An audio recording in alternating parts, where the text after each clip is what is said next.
Hi, my name is Kevin Thomas, W1DED, and this is Q5 Worldwide Ham Radio. Today I'm joined by Sven Lovric, Delta Juliet 4, Mike X-Ray. Sven is part of the next generation of world-class operators, and he's wasting no time making his mark.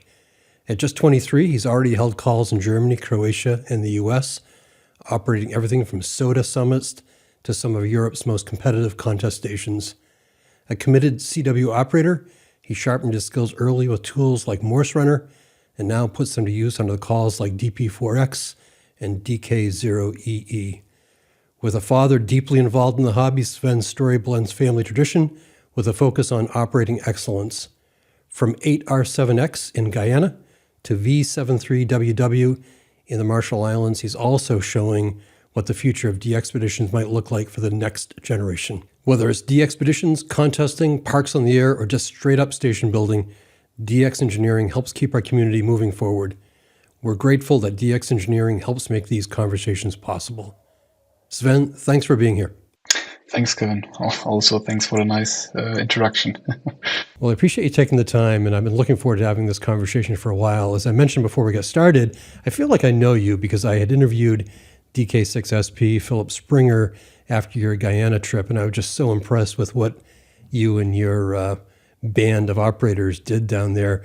Let's start there. What was that experience like to go to Guyana to do that DXpedition? Oh, it was incredible experience, especially for me because it was the first real DXpedition I was on.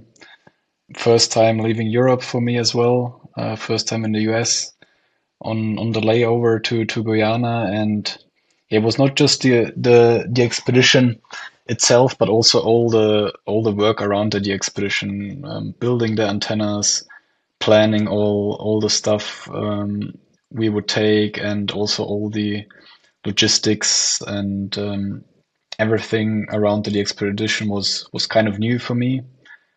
And yeah, it was an incredible experience. And then obviously in Guyana, when we arrived there, building the station and then the first pileups, they were incredible.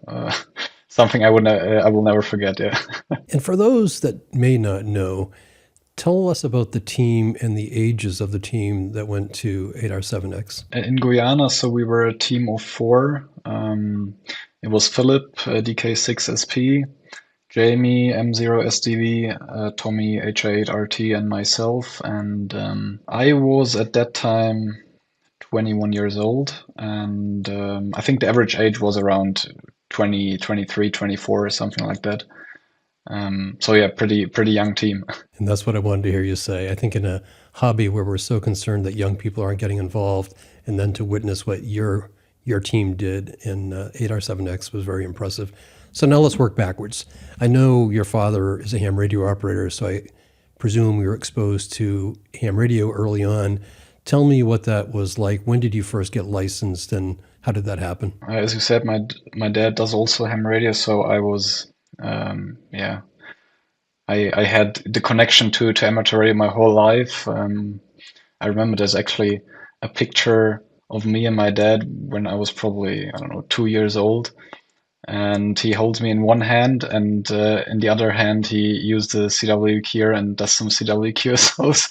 So yeah, I was in contact with amateur radio my whole life, but it really started with when I was, I think, 13 years old or 12 years old, something like that, when my dad asked me if I want to do the training contest, which the DRC holds every year. So I said, okay, why not? At first I was a little bit scared, but he applied for a training call sign so I could be on air as well without a license. And I tried the training contest from a DRC, and it was kind of like everything was new to me, so I wasn't really sure what I was doing. But after a couple of QSOs, I think I was quite into it, and since then I never stopped. So this was 2015, and then for 2 years I used the training call sign, Delta November 5 Mike X-ray. Worked some contests. Started with RTTY actually. We also went to SOTA summits. So there was also some of the earlier activities I did, activating SOTA summits mostly on 2 meters. And in 2017, I got the smaller license, Delta Oscar 4 Mike X-ray in May. And yeah, a couple of months later, I upgraded to the big license to have all the privileges. So with the small license, you can only operate 160, 80, 15, and 10 on the shortwave. So you miss out the good bands, especially on low sunspot count. And yeah, I tried to get the big license as soon as possible. And yeah, after that, yeah, all the bands were open to me, and yeah, I was doing contests and SOTA and Flora Fauna, and on holidays in Croatia, I was activating islands. So yeah, the whole bandwidth. So Sven, I apologize. I don't know what a training license is. Is that the old equivalent of a novice license in the States? And is there any testing requirement for that?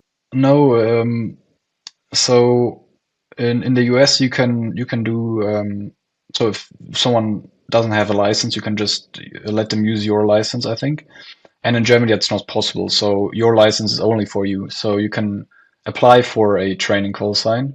There's no test involved. So you just get this call sign, and you're only allowed to use it for training purposes for people who don't have a license. Yeah. And then go back to the training contest. Tell me more about that. So it's always in October, and I think it's 2 or 3 hours before the Worked All Germany contest. So there's usually some activity there, people trying to prepare for the WAG contest.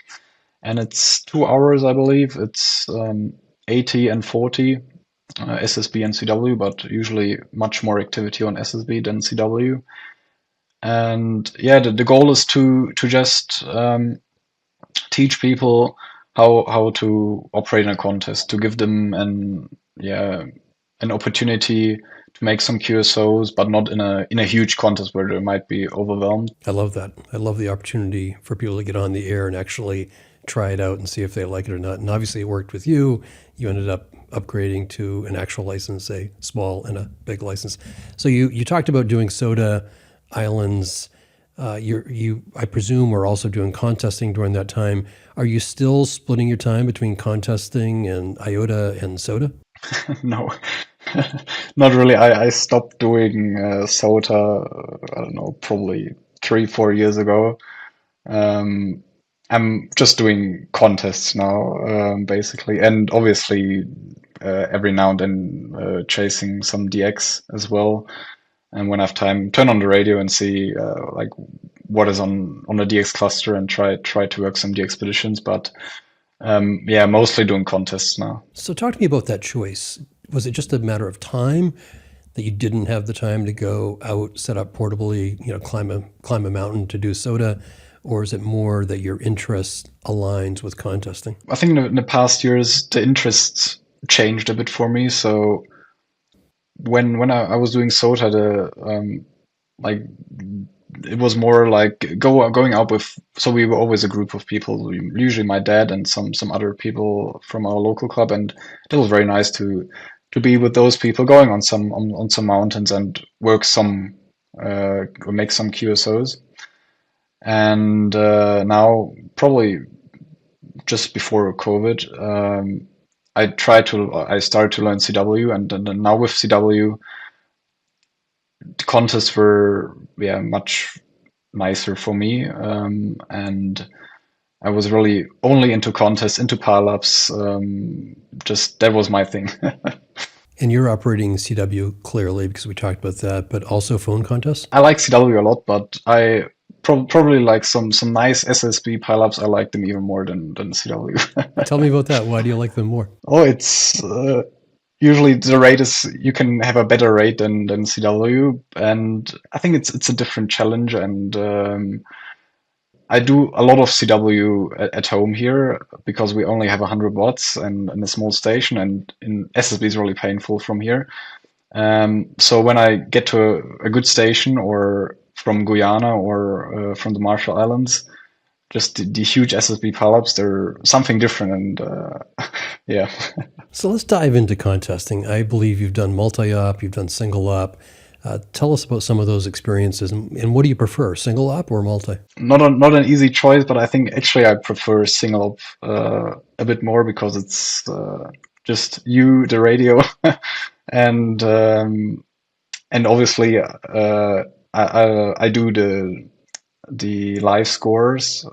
I try to always post my score on the live scores, and it's I think if you're just doing single op, it's if you mess up, it's your fault, and if you're doing good, it's also like you're the reason why you're doing good. And but obviously, I also like multi ops. It's something different than single op, not so exhausting. So if I don't want to spend 36 or 48 hours in a contest, multi op is a great choice.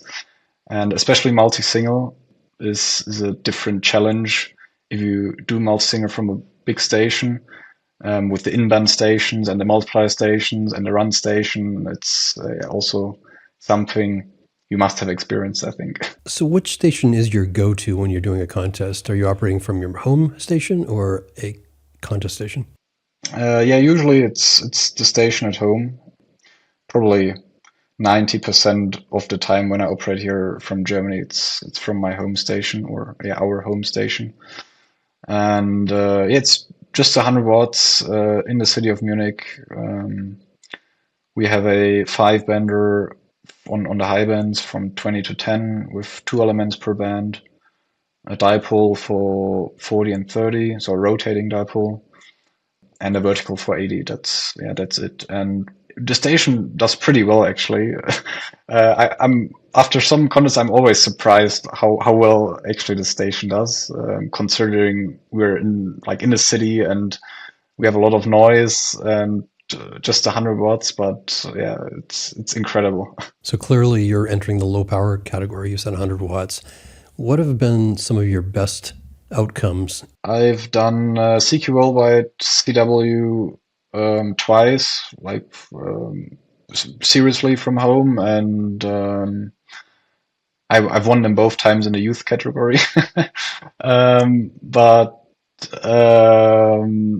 I was also, I think, both times in top 10 or maybe even top 5 in Europe in single operator low power assist. So I usually run assisted because so it's easier to see what the station is capable of, I think, and I try to maximize the score. And with assisted, it's a lot easier than with unassisted.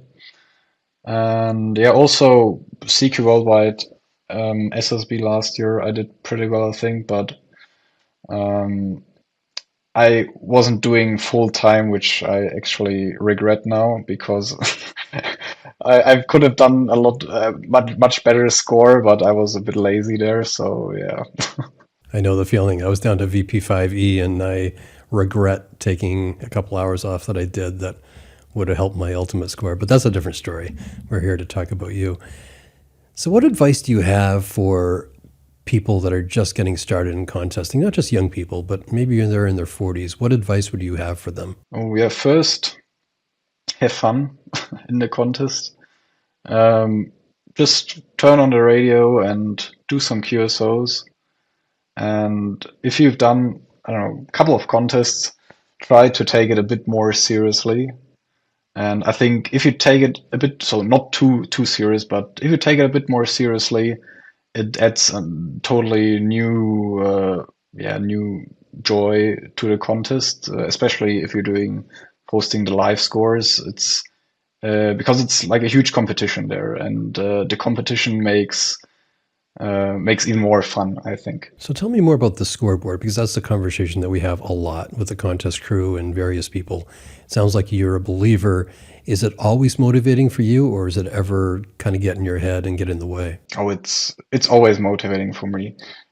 Obviously, when you're at the front, it's a nice feeling, but also when you're not at the front and somewhere in between, and it's always a motivation because actually I look for some people in the scoreboard, and then I try like every half an hour I compare the scores and then look, did I catch up, or were they going away with the score, and that even motivates more to push more in the contest. And as well, when you're in front, to compare the scores, was I doing better than the other guy or not, and that also motivates me even more to push hard in the contest. And Sven, do you prefer low power, or would you love to do a high power entry at some point, single op? It depends. So from home, I would always do low power, because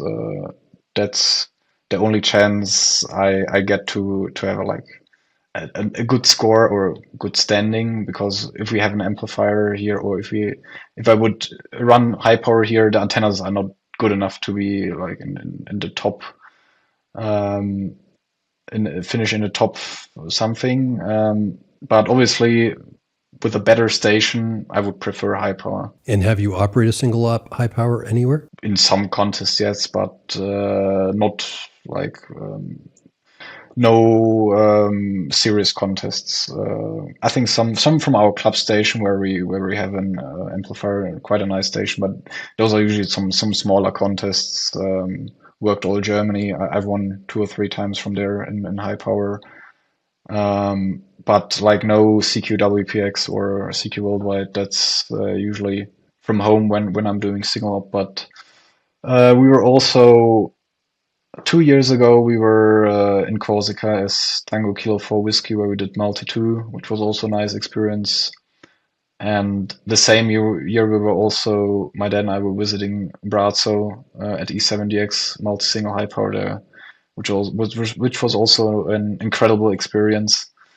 Um, yeah, though that's when I usually run high power. Yeah, and yeah, some other stations multi-op. So anybody that's been into contesting for a while, whether it be 3 years or 30 years or 60 years, they always have a mentor that they mention that really helped them get started. Maybe a few.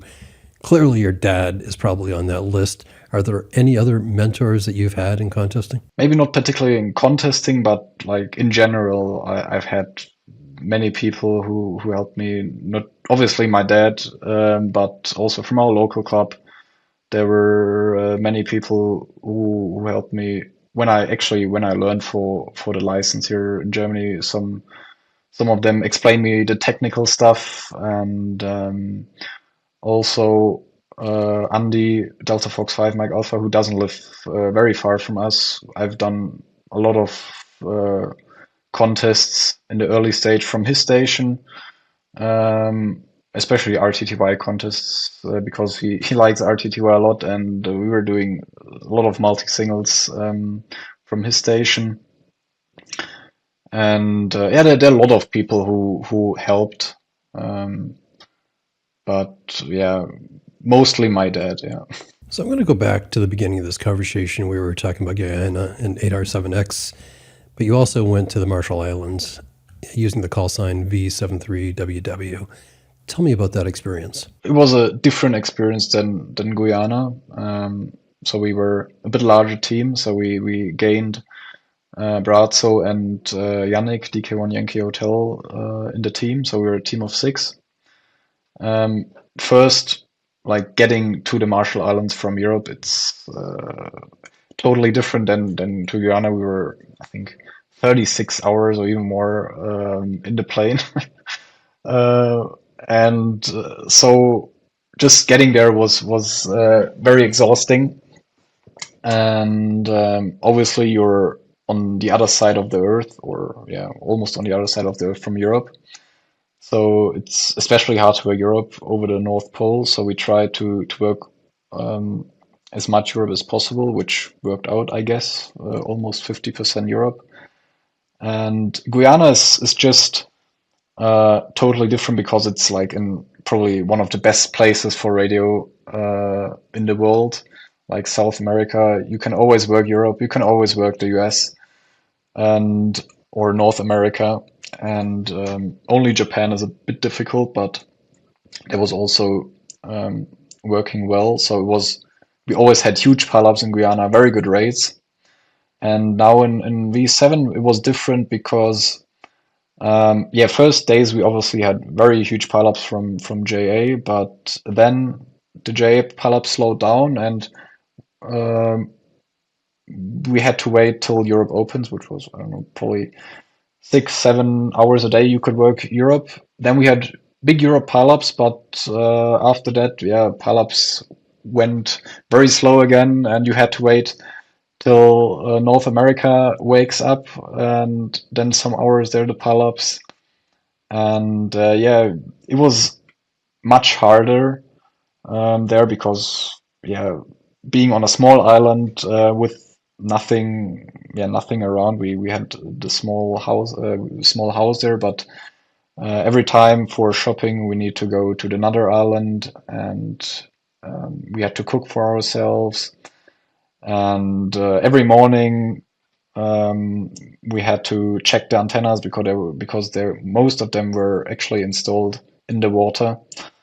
It was much more maintenance, and totally different level. I would say Guyana was a nice first expedition, which was a bit more relaxed and um, ton of fun. But the Marshall Islands was something different on another level. Yeah. So there's no doubt in my mind that you and your team are planning another DXpedition, which you probably don't want to talk about. You can if you'd like.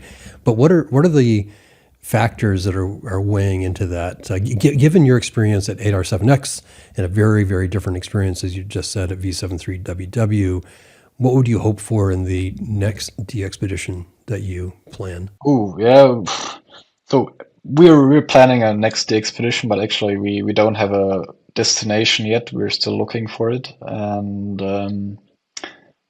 yeah, we're looking for maybe something a bit more rare, because at that time when we were in Guyana, it was probably, I think, 105th, 106th, or something around that in the most wanted list, and V7 was also around 100, so maybe something a bit more rare this time. But actually, it's quite hard to find something. So if you look in the Club Log most wanted list, I don't know, the first 40 or 30 countries you can just forget because it's almost impossible or very hard to get there.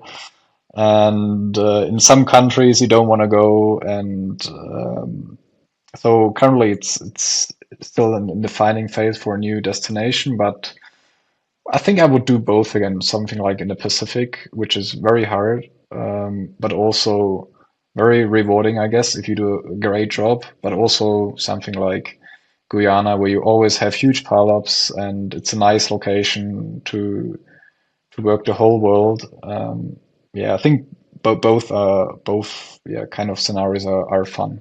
And it'll be the same group, I presume, the next generation group.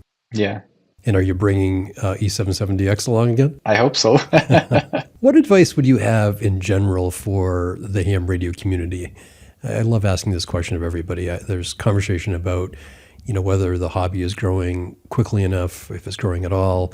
What do you think we need to do as a ham radio community to ensure we have a strong future? Yeah, it's actually a difficult question. The hobby is maybe not growing, but it's also not decreasing, I guess, because I see like a lot of young people getting into the hobby.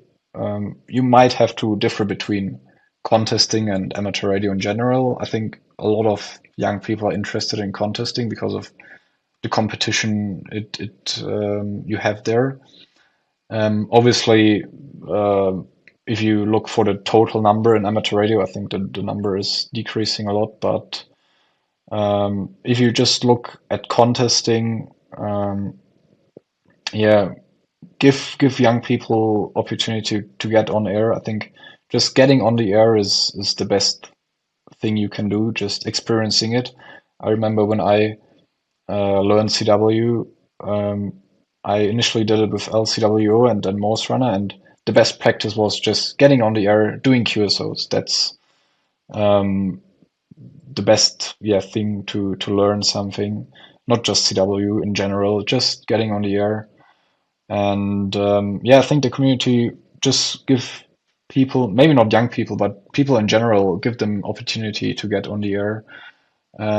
Also, I think you don't have to only look for young people. I think also people who are maybe just went, how we say, stop with their job and now have some more free time.